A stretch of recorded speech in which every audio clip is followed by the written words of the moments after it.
नमस्कार दोस्तों। हरियाणा, गुड़गांव, दिल्ली, एनसीआर के समेत हर राज्यों में बिल्डोजर पहुंच चुके हैं, पीला पंजाब पहुंच चुका है और बोला जा रहा है, बताया जा रहा है जितने भी अवैध कॉलोनी है, यह भी सेक्टर है, टीएलएफ के एरिया है, कॉलोनी है, जैसे भी है, जिन्होंने जगह कब्जा कर रखी है, यानी कि अपना मकान बनाया, बाउंड्री गेट की जो बाउंड्री होती है उससे ज्यादा फालतू जो रोड पे जगह कब्जा कर रखी है, चाहे वो व्हीकल खड़ी करने के लिए, गाड़ी खड़ी करने के लिए, या फिर आजकल क्या होता है एक रेलिंग सी लगा देते हैं, उसमें पेड़ पौधे उगा देते हैं, कुछ सुबह शाम बैठने के लिए कुर्सी डाल देते हैं, यानी कि सेक्टर एरिया में आपने देखा होगा कोर्टों के बगल में। तो उन पे अब शिकंजा कसने जा रहा है। सुप्रीम कोर्ट ने सख्त आदेश दे दिए हैं एमसीडी को, उनके जो भी है घर के बाहर चौतरे वगैरह जो भी उन्होंने बैठने का साधन बना रखा है वो तोड़े जाएंगे, रेलिंग वगैरह, पेड़ पौधे जो भी छोटे मोटे पार्क बना रखे हैं वो तोड़े जाएंगे। रजिस्ट्री से, तय सीमा से, बाउंड्री से बाहर अगर उन्होंने ज्यादा ही बाहर जगह बना रखी है या फिर कब्जा कर रखी है वो तोड़े जाएंगे। और इसमें बिजनेसमैन अमीर ही नहीं, गरीब भी फंसता है, क्योंकि पहले जो डीलर थे, जो जिन्होंने जमीन बेची, उन्होंने पैसा कमाया, मुनाफा कमाया और आज वो गायब है सरकार के सामने से और अपना मुनाफा कमा के जमीन बेच के निकल गए। तो जब भी आप कोई जमीन लेते हो डीलर के द्वारा, जांच करके लेनी चाहिए आपको। और कॉलोनी अवैध तो नहीं है, कॉलोनी पूरी तरह नक्शे में पास है, रजिस्ट्री में कागज पूरे बन रहे हैं, नहीं बन रहे हैं, पूरी चीज आपको जांच करनी चाहिए। उसके बाद ही आपको प्लाट लेना चाहिए, कहीं भी आप प्लाट ले रहे हैं। जैसा कि आपने देखा सोना में, भिवानी में, रोहतक में कैसे लोग बागों के, दिल्ली में और दिल्ली एनसीआर में, बाकी राज्य में, सोनीपत वगैरह में भी कैसे घर तोड़े जा रहे हैं, अमीरों को भी और गरीबों को भी। और बोला जा रहा है कि हम कई साल से रह रहे हैं, हमारे पीढ़ी इसमें गुजर गई, हमारे माँ बाप, दादा दादी इसमें गुजर गए, लेकिन सरकार पहले प्रशासन कहाँ सो रहा था, सरकार पहले कहाँ सो रही थी। अब एकदम से सरकार सबके घर तोड़ रही है। अब एकदम से सरकार को समझ में आया कि अवैध कॉलोनी है, इतने टाइम से सरकार कहाँ थी। तो दोस्तों ये कुछ पब्लिक के क्वेश्चन थे, सवाल जवाब थे, तो इसको लेके हम पेश हुए वीडियो के माध्यम से।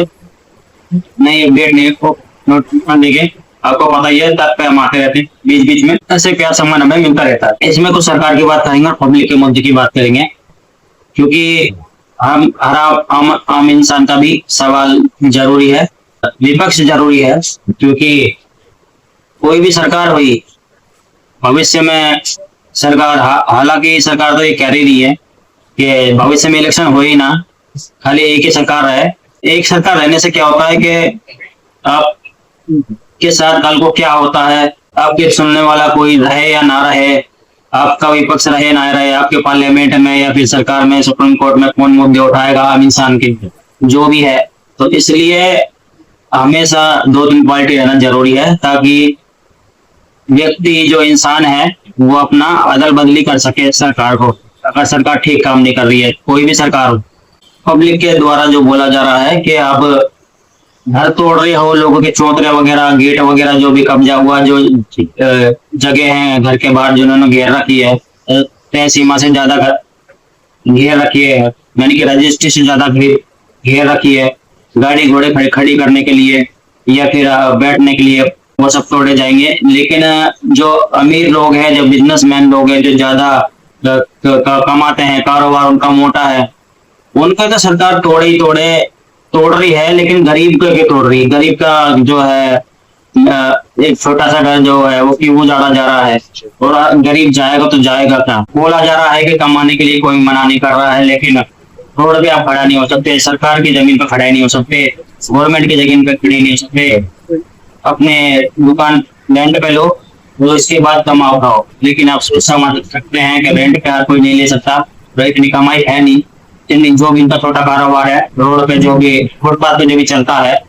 लेकिन ये भी एक सरकार पे एक ये भी सवाल खड़ा होता है, प्रशासन पे ये भी सवाल खड़ा होता है, एमसीडी वालों पे, केंद्र सरकार में ये भी सवाल खड़ा होता है। आप या तो उनकी महीने की या 6 महीने की या साल की रसीद काट दो, 2000, 2500, 500 रुपए या फिर 1000 रुपए, वो इतनी महंगी भी नहीं होनी चाहिए, यानी आराम से आम इंसान, गरीब इंसान दे सके, उस हिसाब से रसीद होनी चाहिए, ताकि उसका जो फुटपाथ में जो जगह है, जो जहाँ पे वो खड़ा हो रहा है, ताकि वो उसको मिल सके और अपना रोजगार वो चला सके, अपना कारोबार काम धंधा वो चला सके। तो ऐसा कुछ करना चाहिए केंद्र सरकार को। लेकिन मुद्दे ये खड़े होते हैं कि सरकार जो दावा ठोक रही है कि सरकार की जमीन है, गवर्नमेंट की, प्रशासन की जगह है, तो इनको सरकार को ये जमीन कौन लिखित में देके गया, तो सरकार की जमीन कैसे होगी?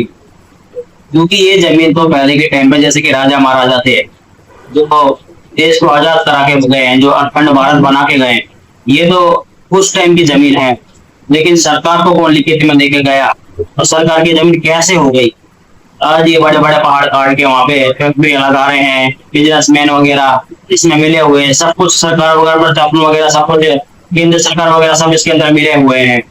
जंगल काटे जा रहे हैं, पहाड़ काटे जा रहे हैं, वहां पे फैक्ट्रियां लगाई जा रही है और वहां पे अपार्टमेंट सोसाइटी वगैरह खड़ी करी जा रही है, वहां से लाखों रुपए करोड़ों रुपए कमाया जा रहा है। लेकिन जनता को कुछ नहीं मिल रहा, गरीब जनता को कुछ नहीं मिल रहा, जो पब्लिक को है वो कुछ नहीं मिल रहा। वो जनता कहाँ जाए, उसमें कुछ मुनाफा ही नहीं है।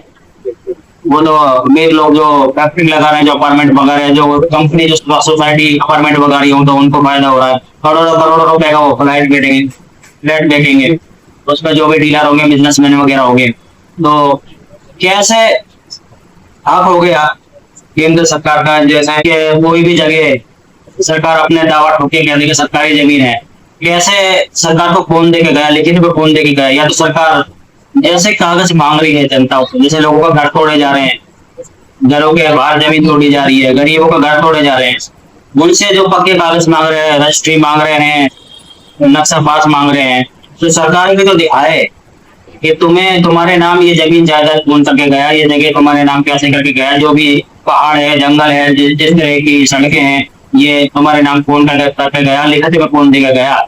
सरकार तो बाद में बनी है, उससे पहले कितने युद्ध हुए हैं राजा महाराजाओं के, और कैसे कैसे उन्होंने जगह के लिए, इलाके के लिए, अपनी रक्षा के लिए, अपने गाँव के लिए कैसे कैसे उन्होंने कुर्बानी दी है, कैसे कैसे उनके परिवार के लोग मरे हैं, कैसे कैसे उन्हें युद्ध हुए हैं, कैसे कैसे तलवारें हथियारों से युद्ध हुए हैं, कैसे कैसे उन्होंने खून बहाया है हमारे राजा महाराजाओं ने। जब जाके अखंड भारत बना था, जब जाके धरती बची थी, जब जाके ये अखंड भारत बोलाया था। लेकिन सरकारें आई बाद में, कानून प्रशासन आया बाद में, लेकिन इन्होंने दावा ठोकना शुरू कर दिया कि ये जगह पहले की मशहूर लोगों की, राजा महाराजों की सरकार के अंडर में है, सरकार के अंडर में। लेकिन ऐसे ऐसे तो सरकार का खजाना भर गया, लेकिन आम इंसान क्या मिले? ये सवाल एक गंभीर सवाल है और बड़े सवाल खड़े होते हैं कि सरकार कैसे दावा ठोक सकती है कि ये जमीन सरकार की, प्रशासन की है, यहाँ पे कोई कुछ नहीं कर सकता, ये बनाना नहीं कर सकता, दिखाना नहीं कर सकता, यहाँ कोई कुछ नहीं बना सकता, यहाँ पे कोई रेडी ठेले वाला नहीं खड़ा हो सकता, यहाँ पे जो सरकार करेगी वो केंद्र सरकार, सुप्रीम कोर्ट वगैरह जो भी है वो करेंगे। लेकिन ये एक बड़ा मुद्दा है और ये जनता का सवाल है, पब्लिक का सवाल है, जो हमारी वीडियो देख के जो हमारे जो पुलिस वगैरह है, ये उनके सवाल है।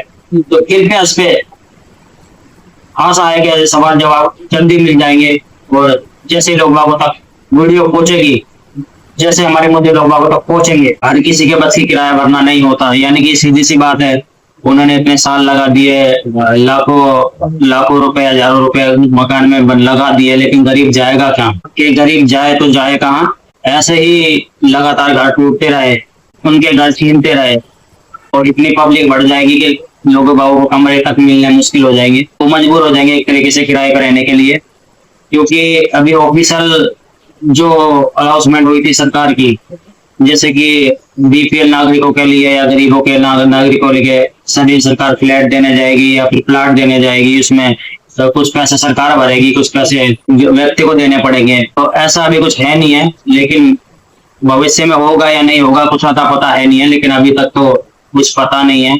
और यहाँ तक कि ये बोलते हैं कि जो जब ये सरकार बनी थी तो 15 लाख मिलेंगे, इस समय पे पैसे कार्ड बनवाओगे तो उसके पैसे आएंगे, कुछ व्यक्ति आती है, देश में कुछ दिक्कत आती है तो ये सब भी कुछ नहीं आया जनता के पास। तो इनके सीएस सेंटर हैं, सीएस सेंटर वगैरह जो भी हैं, जो बीपीएल वगैरह, फैमिली आईडी वगैरह, वोटर कार्ड, आधार कार्ड वगैरह बनाते हैं, पेंसिल वगैरह बनाते हैं, तो ये तरह की धांधेगिरी चल रही है और अपने मन मर्जी पैसे मांगते हैं। हालांकि ये गवर्नमेंट का ही फायदा कर रहे हैं और अपना भी फायदा कर रहे हैं। लोग बागों को इतना परेशान करा जा रहा है और उनसे जो पैसे मांगे जा रहे हैं जो पैसा दे रहा है उनको काम कर दिया जा रहा है, जो पैसा नहीं दे पा रहा है उसका हाल ही में बोला जा रहा है कि सरकार सबको प्लाट देगी, फ्लैट देगी, लेकिन उन एक फॉर्म भरवाने के जो सीएससी सेंटर में जाते हैं 300 रुपए उनके ले रहे हैं एक फॉर्म भरने के। फॉर्म भरने से पहले एक इनकम सर्टिफिकेट बनवाना पड़ता है, जो फॉर्म भरते हैं उसमें लगता है। वो इनकम सर्टिफिकेट बनवाने के 300 अलग ले रहे हैं और प्लाट के फॉर्म भरने के 300 रुपए अलग ले रहे हैं, तो 600 रुपए तो यही होगी। और बाकी जो कागज बनेंगे उनका तो आप अंदाजा लगा ही सकते हो कि कितने पैसे लग रहे हैं, और उसमें कोई गुंजाइश नहीं करी जा रही है। और जिनकी पेंसिल बड़े बूढ़ों की जो पेंसिल है वो बनवाने जा रहे हैं, तो कुछ कागज शॉर्ट हैं, जैसे कि 10 साल 15 साल वाले कागज शॉर्ट हैं। अब व्यक्ति कहाँ से लाए, पहले ध्यान दिया नहीं। इसका मतलब ये थोड़ी है कि वो व्यक्ति इस देश का नहीं है, उसका देश है, गांव घर है, सब कुछ है, उसकी फैमिली है। जब वो पेंसिल बनवाने जाते हैं तो उनसे एक दो जो कागज शॉर्टेज है उस पर भी मुंह मांगे पैसे मांग रहे हैं सीएससी सेंटर वाले। किसी से 10,000, किसी से 15,000, किसी से 8,000, अलग अलग कागज के हिसाब से, डिमांड के हिसाब से। इस पे भी सरकार गौर नहीं कर रही है, गवर्नमेंट गौर नहीं कर रही है, और प्रशासन इस पे गौर नहीं कर रहा है कि ऐसा क्यों हो रहा है, क्यों ये अगर मिसिंग है वो बोल रहे हैं कि हम करवा देंगे, वो हमारा काम है, हम अपने तरफ से कैसे भी करवाए, कहाँ से भी करवा के ला के दें, लेकिन हम इसी चीज का जो पैसा ले रहे हैं जो आपको बनवा के देंगे हम। तो दोस्तों, किस तरह की धांधली चल रही है और किस तरह का हिसाब किताब चल रहा है, आप सोच सकते हैं कि किस तरह का जमाना आ गया है। पहले के टाइम पे सब कुछ हो जाता था, लेकिन इस टाइम पे बिना पैसे के कुछ नहीं हो रहा है। जिस व्यक्ति के पास पैसा है उस व्यक्ति का कुछ भी काम हो, कैसा भी काम हो, वो हो जाता है। तो दोस्तों, आप बात करते हैं कि जो अमीर लोग हैं, जो बिजनेसमैन, उनका घर तो तोड़ा जा रहा है, लेकिन गरीब लोगों का घर क्यों तोड़ा जा रहा है, वो कहाँ जाए। और सबसे बड़ी दिक्कत ये है कि घर तो टूट ही रहे हैं। मेन मुद्दा इस वीडियो में मेन पॉइंट और भी है, जो ये एमसीडी वाले हैं, जो कमेटी जो वाले बोलते हैं, ये लोगों को आके रोड पे परेशान कर रहे हैं। पहले सरकार कहाँ थी, पहले की दौर की सरकार कहाँ थी, सब एकदम से इनको याद आया, रोड पे आके लोगों को परेशान कर रहे हैं, जो कमा के अपना खा रहे हैं, जो रोजगार अपना चला रहे हैं, घर चला रहे हैं, क्योंकि सरकार के पास, गवर्नमेंट के पास इतनी नौकरी है नहीं। सरकारी नौकरी भी इतनी निकल नहीं रही है, प्राइवेट नौकरी भी इतनी नहीं निकल रही है, फैक्ट्रियों में, कारखानों में भी इतने बंदे हैं नहीं, वहां पे बंदे फुल हैं, उम्मीद से ज्यादा बंदे हैं। तो व्यक्ति करे क्या, करे क्या। लोग बाग रोड पे कमा रहे हैं, रेडी ठेला रिक्शा वगैरह लगा के जो भी कमा रहे हैं अपना, चाहे वो बिरयानी वाला, जूस वाला, जो भी है, जैसे तैसे वो कमा रहे हैं, रोड पे खड़े होकर कमा रहे हैं, फुटपाथ पे खड़े होकर कमा रहे हैं, तो उनको हटा दिया जा रहा है, उनके सामान उठा लिए जा रहे हैं, उनका रेडी रिक्शा उठा लिया जा रहे हैं और उनका चालान काट दिया जा रहा है। तो ये एक तरह की कैसे दादागिरी चल रही है और किस तरह की दादागिरी चल रही है, किस तरह का प्रशासन है और किस तरह का सरकार है, किस तरह की केस निकाले हैं सुप्रीम कोर्ट ने, ये एक तरह से गलत है। क्योंकि इनके पास नौकरी नहीं है, कारोबार नहीं है, रोजगार नहीं है, और ना दे सकते। जो व्यक्ति अपने दम पे सड़क पे, फुटपाथ पे रेडी ठेला लगा के जैसा कैसा भी कमा रहा है, अपने दम पे कमा रहा है, अपना काम कर रहा है, वो किसी के पास नहीं जा रहा, ना सरकार के दरवाजे खटखटाने जा रहा, लेकिन उसको भी परेशान कर रहा है, उसको सामान उठा लिया जा रहा है। हर दूसरे तीसरे दिन कमेटी आ जाती है, एमसीडी वाले आ जाते हैं, पीला पंजा आ जाता है। इस तरह का दिल्ली एनसीआर में माहौल चल रहा है और बाकी राज्यों में भी चल रहा है, अलग अलग राज्य के हिसाब से। तो इस पे ध्यान देना चाहिए सुप्रीम कोर्ट को, इस पे रोक लगानी चाहिए, प्रशासन को भी रोक लगानी चाहिए, एमसीडी वालों को भी रोक लगानी चाहिए। इनको जो काम है इन पे लगाना चाहिए, जो व्यक्ति जैसे काम है, जैसे कि हमारे देश में सड़कें खराब है, पुल खराब है, पुल ये नए नए बना रहे हैं, लेकिन 2.5-3 साल में ये पुल गिर रहे हैं, सड़कें गिर रही हैं, इतना करोड़ों अरबों करोड़ों रुपए पब्लिक का खराब हो रहा है। जो टैक्स भरते हैं, कैसे एक एक पैसा कैसे भरती है पब्लिक पे सरकार, सुप्रीम कोर्ट वगैरह, केंद्र सरकार वगैरह नहीं दे रही है। कि जब दिल्ली एनसीआर में बनती है या भारत में जब सड़कें बनती है, तब पूरा काम क्यों नहीं करा जाता। पहले सड़कें बना देते हैं, फिर सड़कों को खोदते हैं, बोलते हैं सीवर लाइन डालना भूल गए, फिर सड़कें बन जाती है, फिर सड़कें तोड़ी जाती है, बोलते हैं कि इंटरनेट लाइन डालना भूल गए, फिर सड़कें खुदती है, बोलते हैं गैस पाइपिंग लाइन डालना भूल गए, फिर सड़कें खुदती है। ऐसे ऐसे करके सड़कें जो बनी है सड़क वो और ज्यादा खराब हो जाती है, और ज्यादा दब जाती है। कृपया भारत सरकार से, सुप्रीम कोर्ट से, केंद्र सरकार से यही निवेदन है कि जब भी हमें भारत में सड़क बने तो एक टोटली जो भी काम है, गटर सीवर से लेके इंटरनेट केबल वायर वगैरह, गैस पाइपिंग लाइन वगैरह, टोटली काम एक ही बार में हो जाना चाहिए। क्योंकि बार बार जो ये, क्योंकि सरकार खुद काम नहीं करती, सरकार करवाती है सारा ठेके में काम। और ठेकेदार जो होते हैं, जो इनका ठेका लेते हैं, वो अपने मन मर्जी से काम करते हैं, अपने हिसाब से काम करते हैं, देश का पैसा बर्बाद करते हैं, सरकार का पैसा बर्बाद करते हैं, पब्लिक का पैसा बर्बाद करते हैं। इसलिए महंगाई चरम सीमा पे पहुंच जाती है, और पैसा चरम सीमा पे पहुंच जाता है। लोगों का टैक्स का पैसा जो है, ये ठेकेदार जो होते हैं, बीच बिचौली होते हैं, वो खा जाते हैं। किस तरह से ये पैसे की बर्बादी करते हैं, तो सरकार को, प्रशासन को उस पर ध्यान देना चाहिए, नया कानून रूल लेके आना चाहिए और ठीक तरीके से काम करना चाहिए। तो आशा है कि आपको ये वीडियो समझ में आई होगी, तो वीडियो लाइक शेयर करके लोगों तक पहुंचा देना। बाकी आप बीच बीच में ऐसे मिलते रहेंगे, और ऐसे आपका प्यार सम्मान मिलता रहे। चैनल सब्सक्राइब करें, फेसबुक पेज फॉलो करें, वीडियो लाइक शेयर करके पहुंचा देना। फिर मिलेंगे अपन नए नोटिफिकेशन अपडेट लेके। जय हिंद, जय भारत। मिलते हैं बहुत जल्द।